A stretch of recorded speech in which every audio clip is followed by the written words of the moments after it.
Happy Sunday, y'all, and Merry Christmas, Feliz Navidad, all that good stuff. So today's video is going to be a little bit different. Today, I just want to thank some important people in my life from my past, from 1997 all the way up until I left for my mission in 2000. And these are missionaries that kind of helped me along the way. So you're welcome to watch this video. I'm just going to be telling stories and sharing journal entries. Or you can come back at the beginning of January next year. I'm going to be sharing something that I wrote about the second coming.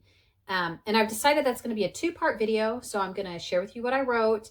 And then what I'll do is I'll go through some of the scripture verses. Okay, so you can stay and watch, or I'll see you in January. All right, I'm a little nervous and excited. So, Jordan B. Peterson, I love him. I think he's awesome. But he said I don't want to get this quote wrong, but basically I heard him one time say, if you have something to say, then say it. And I think that's wonderful. And I do that a lot. And sometimes it gets me into trouble. It does. Sometimes I regret the things that I say. But today, I've prayed really hard, and I hope that I can do these stories justice. I hope that you can feel the spirit. We're going to laugh. We're going to cry. I'm going to cry for sure. I'm going to cry. I got my Kleenexes. I know I'm going to cry. So first, I want to dedicate this video to a young man by the name of Tyler Livingston. He passed away. And I have so much faith in the Lord. And so I'm going to speak to Tyler as if he can hear this. And I know that if God wants him to hear this message, then he's going to hear it. That's how much faith that I have. That at one point, well, maybe right now as I'm speaking, or maybe when one of you guys are watching it, the Lord will part that veil and allow him to hear this story if he wants to hear it, right? We all have our free agency. So Tyler, if you're listening, I want you to hear this story. CD out. I don't remember which other elders were with us that day. So this was September 1st of 1998. So whoever was serving in the New Albany Board at that time. But there were actually a bunch of you over that day. There were at least 4. I don't know why you were all there, but you were there because it was like the Clarksville Jeff missionaries and the New Albany missionaries were there. So we smashed the CD, right? That's the story. But Elder Livingston, Tyler, what you don't know is what came next. So I'm just going to read this. It says, I took a hammer to my 9 Inch Nails CD. I just bought it a couple of weeks ago. Wasted money. I'm also going to throw away my horror books. Stephen King. Okay, so that is not something that you told me to do. You didn't know about the Stephen King books, but I was obsessed with all things scary, horror flicks and everything. And so, your testimony and your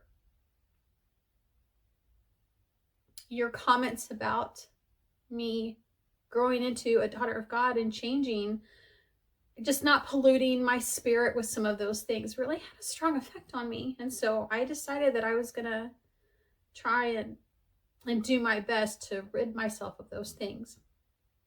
And it set me on this path, Tyler, to become this virtuous woman. And I just want to thank you for that. So I hope you're doing well up there. Sister Sharp, keep an eye out on him. I'll talk about you later when I talk about President Cannon. So you two stick together, and I will see you. I will see you soon. I will. I don't have much longer now, Okay, so love you, Tyler. All right.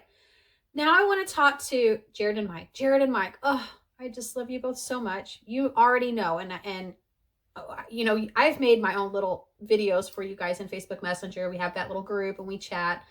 And so you already know how much I love you, how much you mean to me. But I did want to share a story. I'm like, I'm going to find me a Utah man. Yes, I'm so excited about this. So we go to the club. It did not go well for me. First of all, for those of you who don't remember, I'm 4'9". Okay. I should put up some pictures so that you can kind of have some reference of just how tiny 4'9" is. It's very, very small.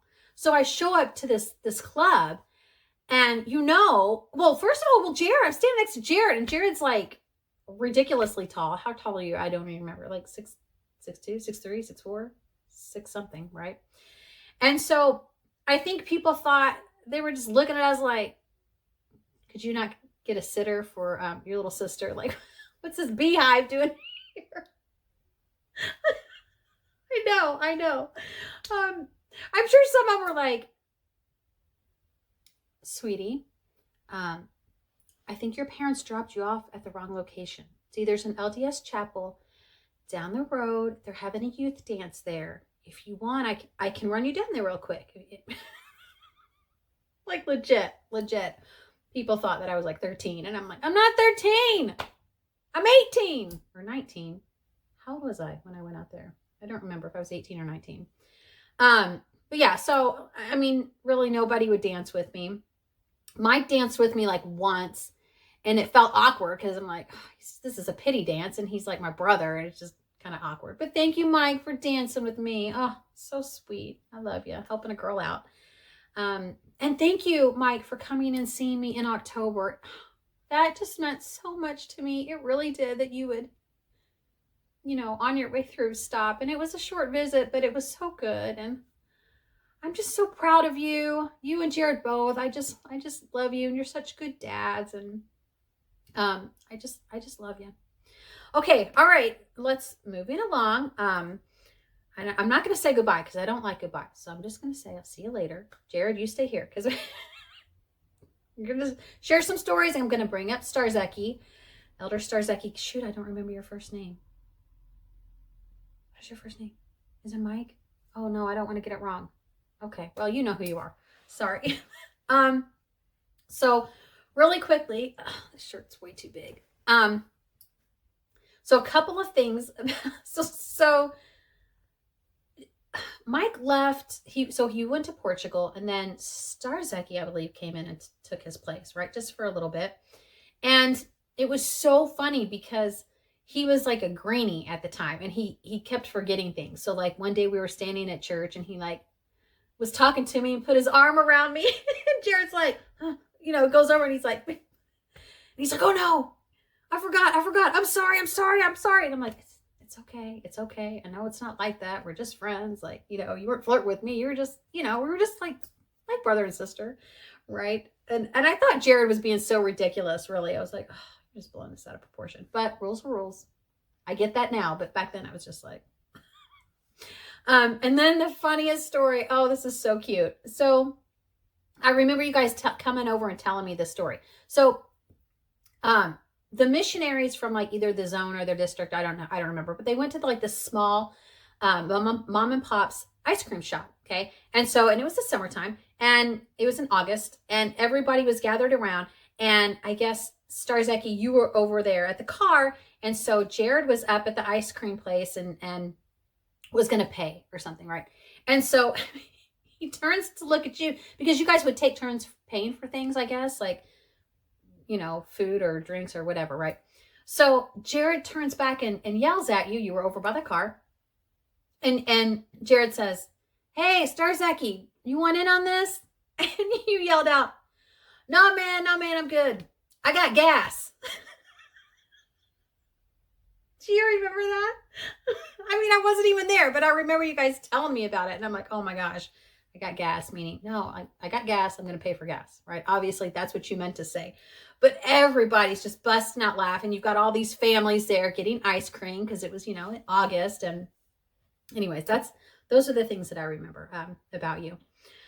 All right, moving right along. I love you guys. I'll see you later. I'll see you in the New Jerusalem, right? Well, sooner or later, I'm going to see you. So I don't want to say goodbye. I'll see you later. Okay, moving right along. Mike Anderson. Mike, okay. When we first met, we did not like each other for a little while. We did not get along. We were both stubborn. I know, we all know. But we had that little heart-to-heart in Messenger, and it was so good to be able to talk to you. And we both, we're grown, we're parents, and it was just nice to be able to clear that up and just talk to you. I do want to thank you, however, because, back when, I don't want to talk about this. Okay. I had posted something on Facebook. I hate Facebook. I can't wait to delete it. I'm gonna permanently delete Facebook and Facebook Messenger at the end of the year. Okay, right? I'm just on here just to post this so that you guys have it and that you know. And I might give you my contact information through Facebook Messenger, because even after you delete Facebook and Facebook Messenger, your messages stay. Did you know that? I did not know that. Okay, we won't talk about that because then all the awkwardness and my anxiety comes out. Anyway, so back to Facebook. I posted something on Facebook, and it was during the height of the election, right? All this political stuff was going on. And I posted something that was very neutral, very, very neutral. I was like, basically, both of these candidates suck because it was the debate. It was after the debate, and I thought the debate sucked. Sorry, excuse my language. Oh, dear. President candidate, I'm so sorry if you're watching. Anyways, okay. So I posted something very neutral, right? And I got attacked. I got attacked on both sides. And I'm like, really, guys? Really? And it was hard. And so I ended up deleting the post. And then Mike, oh, you sent me that little message in Facebook Messenger. I'll never forget it. You were like, Beth, you did nothing wrong.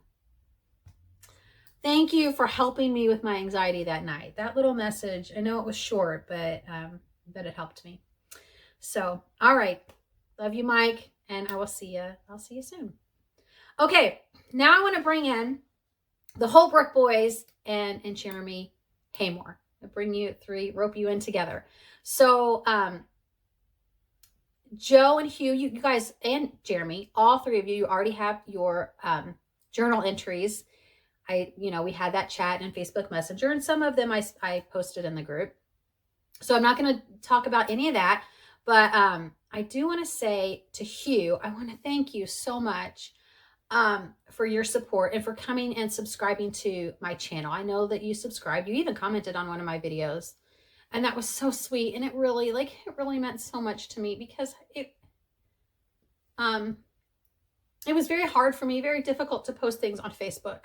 Very, very difficult for me. And I just want to thank you for that. What else?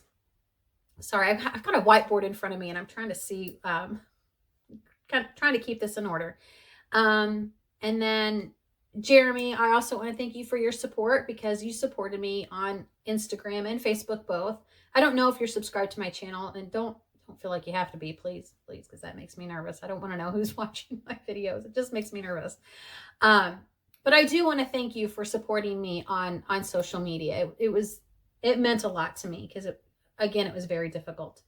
And also, Jeremy, I want to thank you for helping me when I had COVID. The advice that you gave me, it was needed, and for your prayers, Okay, and then Joe. Oh gosh. Sorry. Goodness, Joe, I just love you so much.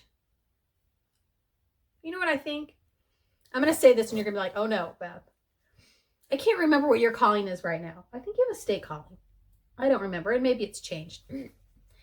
But I'm going to tell you, and you tell the wifey, tell your wife that she needs to get ready, because I think you would make an excellent bishop. I'm just going to say it right now, right? Just going to say it. What's that phrase?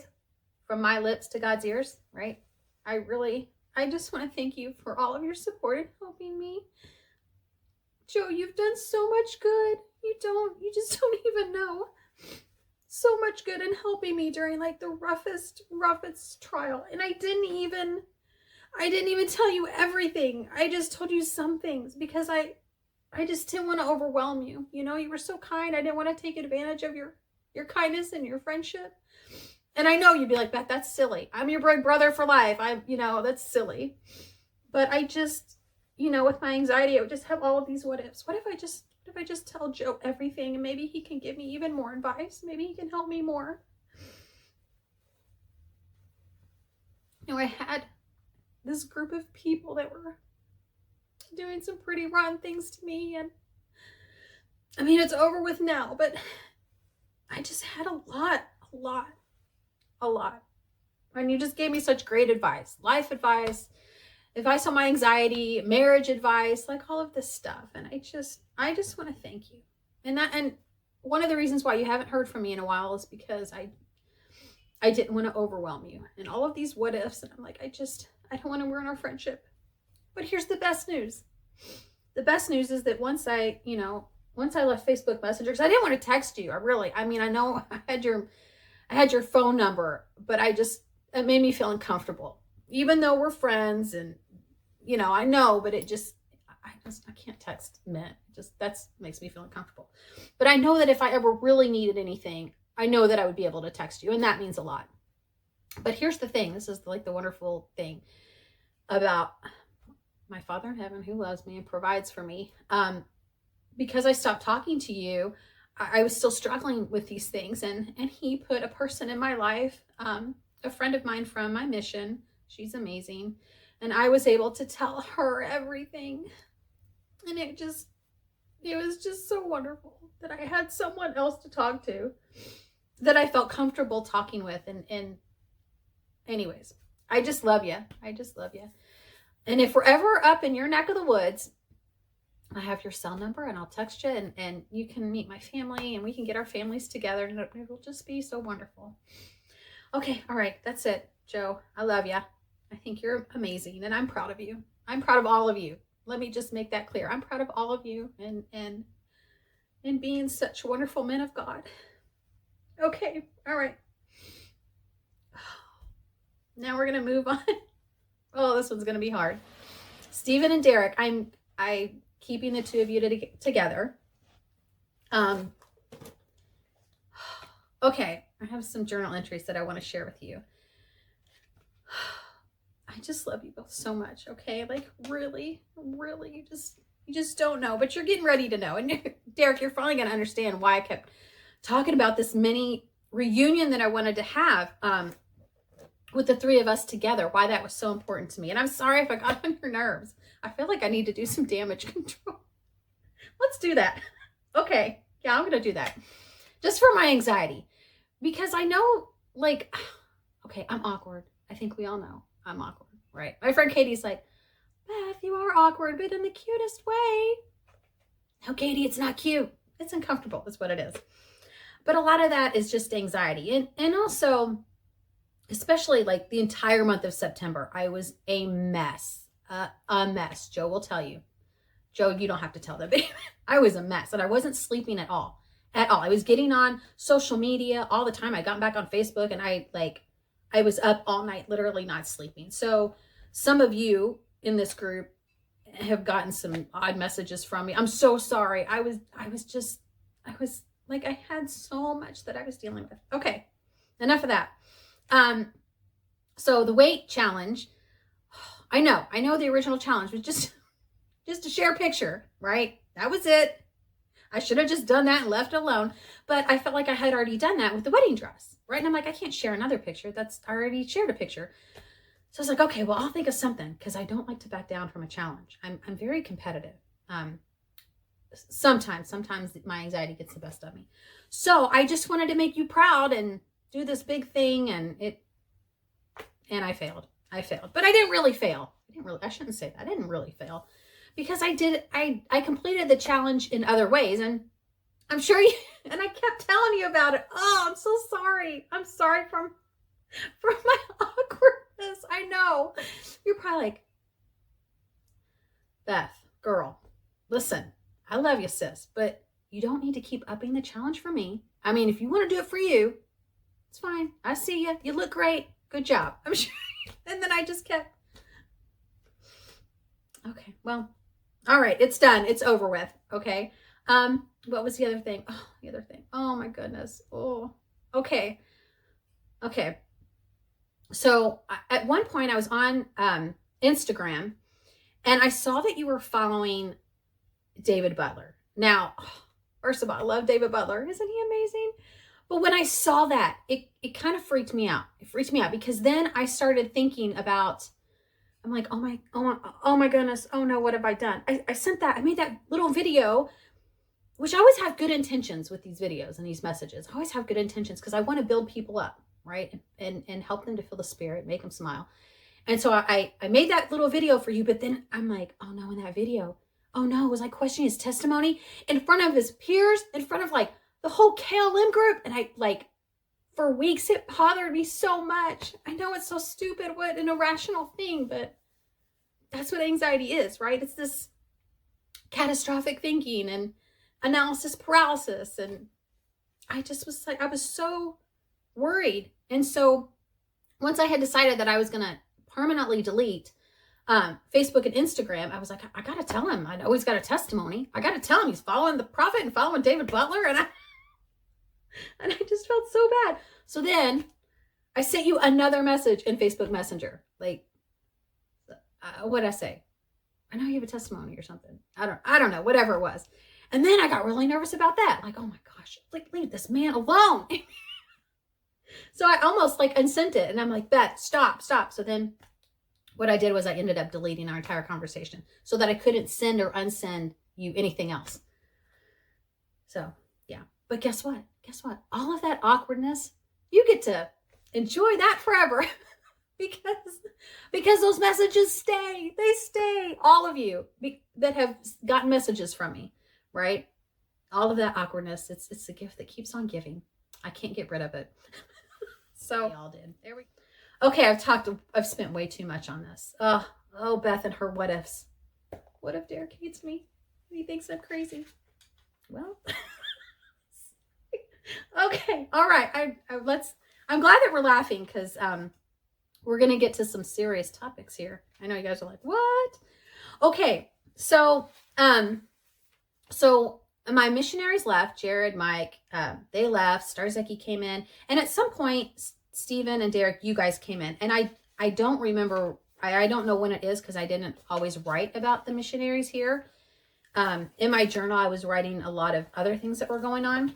But I do know, Stephen, that you were here in September 14th of 1997. There was a regional conference, which we don't do those in the church anymore, regional conferences.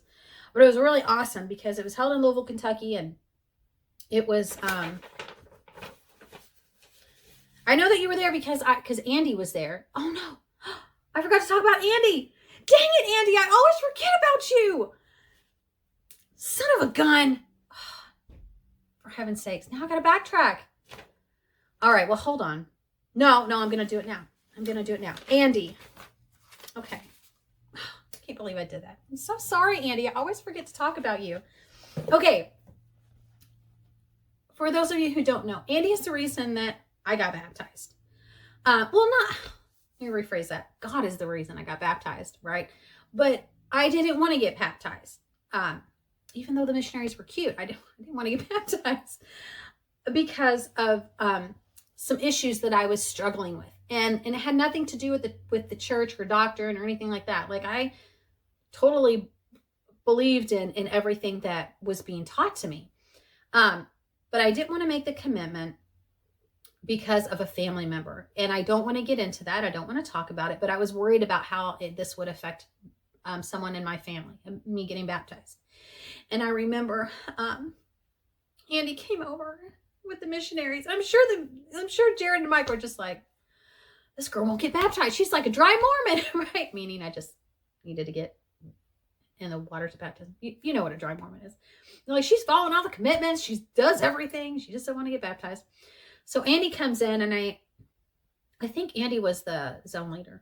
Yeah, because you also gave me my baptismal interview, which was hilarious. Oh, what an interview. Well, we won't discuss that. That's a whole nother story for another day. Maybe I'll text you about that, see if you remember that.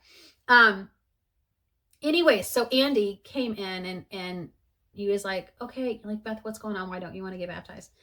And so I'm like, I can't talk about it. And you were like, well, do you want to talk to me in private? I'm like, well, okay. So we went into my room and I just told you everything. And Andy, I know that you were inspired to say what you said that day. And I don't remember all of your words, but I just remember you telling me, Beth, God is going to take care of that. You don't need to worry about that. Please pray again. Pray and ask him. Just ask him again. And I did. And I received the most amazing answer, right? Oh, the veil was parted and all of that amazing stuff. But I'm not going to share that today because I've already shared that in another video. Anyways, Andy, I just want to thank you for being this instrument in God's hands and helping me. And I just love you. And I'm proud of you for being such a great husband and father. Okay, all right. Back to Stephen and Derek. Sorry. Oh, I'm exhausted. This video is very long. Okay. So, yeah, so Stephen, I don't know if Derek was here at this time. I don't know, but I know that you were. And I had been having a conversation with Andy. We were having a conversation. We were like writing notes back and forth, and I was asking questions and stuff that was going on. And so that's why I kept this little pamphlet. Guess who was presiding at the time, too? Sorry, I'm like, squirrel. Russell M. Nelson presided at this regional conference. Very, very cool. So he was like, Beth, I can't stay, but you can stay and say hi to other missionaries. I have to go. And you can just follow Jepson home. So that's why I know that you were here in September. But, oh, this is so funny. My first journal entry with the two of you, with you, Derek and Stephen, was October 15th of 1997. And I'm going to read it. It says, today is Elder so-and-so's birthday. So I mailed him a card this afternoon. Elder Jepson. Oh my gosh, oh my goodness. Before I read this, remember that I was 18 at the time. I had just turned 18 and I was very boy crazy. And I just remember that because at some point I had, honestly, I mean, if we're going to be legit real, I had a crush on like all of y'all at some point, right? Because I was a teenager and I was a lonely teenager and very broken and abused teenager. So any young man that was going to come into my home and listen to me and pay attention to me, I was going to be like, whoa. And it didn't matter what you look like. I didn't care. I liked boys. So let's laugh about this and not make it awkward. Well, wait. There were a couple of you that there were zero feelings for. Okay. And that was, I don't know, why am I even telling you this? I don't know. Okay. So like Joe and I were never, like, we didn't even flirt. Like we were like brother and sister, like instantly, automatically. That just happened. Right. And then of course, Mike, we didn't even like each other at first. And then, Josh, never had any feelings for Josh. Another like just instant brother and sister thing. And all the rest of you, yeah, at some point I had a crush about you, and I stated in here. I'm not going to read those journal entries, but I wanted to read this one because it talks about an elder, which we're going to get to in a minute, that I sent a birthday card to. Okay, so it says, Elders Jepson and Solomon came over today. They're both so cute and sweet, but for some reason, Solomon seems much more sincere. But then Jepson is so adorable. Oh, well, they're both missionaries, so it really doesn't matter, does it? So funny. Oh, 18-year-old girls. Oh, I hope Brooke is watching. Brooke, I'm sure if you're watching, you agree. Cute, so adorable, the both of you. But listen, don't let that hurt your feelings, Stephen, about me saying that Derek was more sincere, because as time progressed over the next few months, during this time, you were both so wonderful to me, and the little crush that I had on the both of you, that slowly went away, and it became a bond there where it was just so strong, and I just can't thank you enough. I really just can't. That's why the two of you have your own videos on my channel, because you just made such an impact on me, even in that short time that you were here, Derek. It was very strong. But we'll get to that. Okay, so back to this. Elder. Okay, there was an elder. I'm not going to say his name, but we were breaking the rules, and I didn't know it. And so let's just go to that page. Okay, so I really needed a lot of help here. November 9th, 1997. I saw Elder so-and-so at church today. He kept winking at me. I'm in a lot of trouble here. What will I do? I felt really bad because this elder, like, he had gotten transferred, but he had started writing me letters. And now at first I didn't think anything about it because we were just friends, you know. But then I would see him at like state conference and he would be like winking at me, and it progressed and it made me feel uncomfortable. And I didn't know what to do.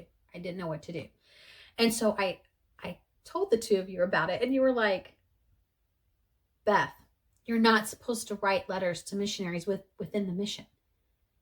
That's a rule. And I'm like, what? That's a rule? You guys were like, yeah. And that elder knows it too. And I'm like, well, there's more. There's more. What? The both of you were like, oh no, what? Sometimes he calls me. You guys were like, I'm like, no, wait, there's more. Oh my gosh, you guys. I was like, sometimes on his P day, he comes and visits me. And you guys were like, oh my gosh, what? Stephen, you were so funny. You were like, okay, Beth, okay, stop writing him letters. Don't answer his phone calls.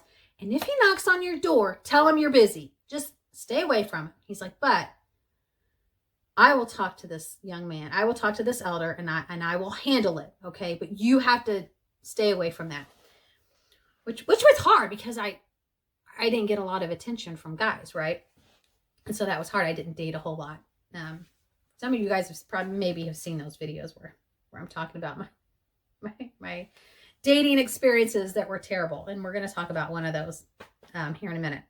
So which brings me to this next topic, right? Because you guys were like, Beth, go to the singles branch. Okay, go to the singles branch. There's guys there. And so I'm like, oh, right. Okay, yeah, I'll start going to those activities. Okay. But remember, I didn't have a car at the time either, right? I didn't have a car. So that was difficult. So I had to depend on people to give me rides. Okay, now, this one's hard to talk about. So the two of you were there through so many difficult trials of my life, you know, and when I call you my big brothers, I mean, truly, you were, and I'm just so proud of the way that the two of you handled the situation. I want to share this journal entry, just a little bit of it. So on November 16th of 1997, I went to the Golden Green Ball, and it was just a horrible, horrible night. It says, I'm just going to read this quickly. Last night was horrible. I showed up at the ball, was so excited, and then I was totally crushed. Some lady made a comment about my dress as if what I was wearing was inappropriate. I started crying and didn't stop until 45 minutes later when I finally got Lisa to take me home. So, I was always this, really in high school, like everybody called me like this goody two shoes, right? I was never looked upon as someone that, I kept the law of chastity, like really, like, and I was always very modest, and that was just a rule that I had. Even when I was an atheist, that was a rule that I had, because I would see my friends get into trouble with young men. And so I didn't even like to show off my body. I've always been very careful about those things.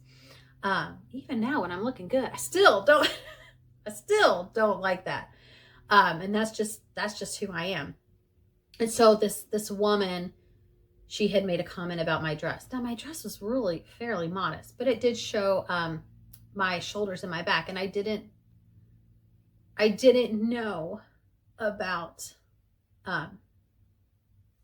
going through the temple. I didn't know about that. And so it was very difficult to me. I didn't want to go back to church the next day. I felt so embarrassed. And I just felt like I was like this, like this Jezebel of the Mormon ball is what I felt like. It was awful. I'm like, oh my goodness, they're going to put a scarlet letter on me, but the sweetest thing that happened was I did go to church, but it was very difficult. And then I think that night, Sunday night, the two of you showed up with, I think it was Brother North.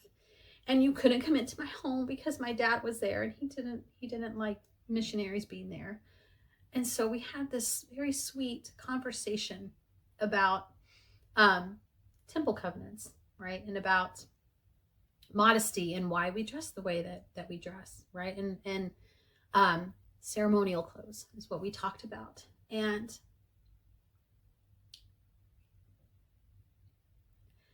I just think it's so beautiful that God would take something, this tragic moment in my life, and he would just make it into a treasure, because that's what he did. I understood. And also, you know, you guys were explaining to me, you know, the church is perfect, but the people are not, and people are going to offend you. They're going to be judgmental, and you just gotta move past that, and not let it affect your testimony. And so it was just it was a beautiful evening, just standing there on my front porch. And so I just want to thank you for, you know, taking that time to explain things to me, and bringing Brother North over, and making that, turning that tragedy into a treasure. That's what it was. And interestingly enough, right after that, I went to my my visiting teaching companion, Lisa Greeting, and I said, okay, I'm like, help me, you know, I know that I'm not gonna go through the temple for a while, but I want to dress as if I've already been through the temple. So help me, show me, you know, what length should my shorts and my skirts be? And she was just like, that, I've never seen you dress immodestly. And I'm like, I know, but I just want to make sure. I want to follow everything, because God has already blessed me so much. So I just want to follow everything, right? Okay.